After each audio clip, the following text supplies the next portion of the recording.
इससे skilled workforce तैयार होगा इंडस्ट्रीज के लिए और वो उनके लिए आगे रास्ता बनेगा। ये लागू कब से करेंगे और आपने पीएसयूज को क्यों अलग रखा है इससे? नहीं, फर्स्ट ऑफ ऑल पार्लियामेंट पार करने दो उसका, उसके बाद तुरंत हम प्रॉपर्टी में जहां पर आपने 20% से 12.5% एलटीसीजी को कर दिया, लेकिन आपने इंडेक्सेशन बेनिफिट हटा दिया जो इन्फ्लेशन लिंक लोगों को फायदा हो रहा था, तो उससे भी लोग निराश है, कह रहे हैं कि अगर हालांकि 2001 के बाद से ही है, लेकिन प्रॉपर्टी बेचने जाएंगे तो ये उनके लिए सौदे का घाटा हो सकता है जो पहले उनके लिए ज्यादा फायदेमंद हो सकता है। नहीं, हमने बहुत सारे एक्सरसाइज किए हैं वेरियस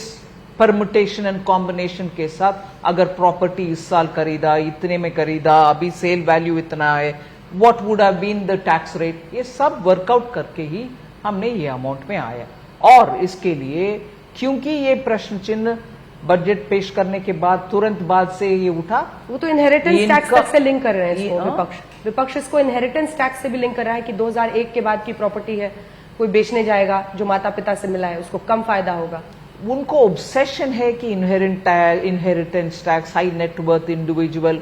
जब उनसे पैसा वो लेने के लिए बोलते हैं, वेल्थ रीडिस्ट्रीब्यूशन करते हैं, तो वो उनको ठीक है। मगर जब हम हाई नेटवर्थ इंडिविजुअल के ऊपर, रेवेन्यू सेक्रेटरी इसके ऊपर स्पष्ट बातें बोले कि इसमें 1.25 लाख पर ईयर का आपको राहत देने के बाद 12.5 लगा लो, और उसमें कैलकुलेशन करने के बाद 80% of the people are on high earnings, जिनके ऊपर ये 12.5, क्या इसमें भी वो आपको आपत्ति है? जब आप वेल्थ रीडिस्ट्रीब्यूशन, जिसके पास पैसा है वो उठा करके आप सबको खटाखट, वो सब आप कहने में अच्छा है, हम कर दिखाने में आपको दुख है, ये क्या लॉजिक है भाई?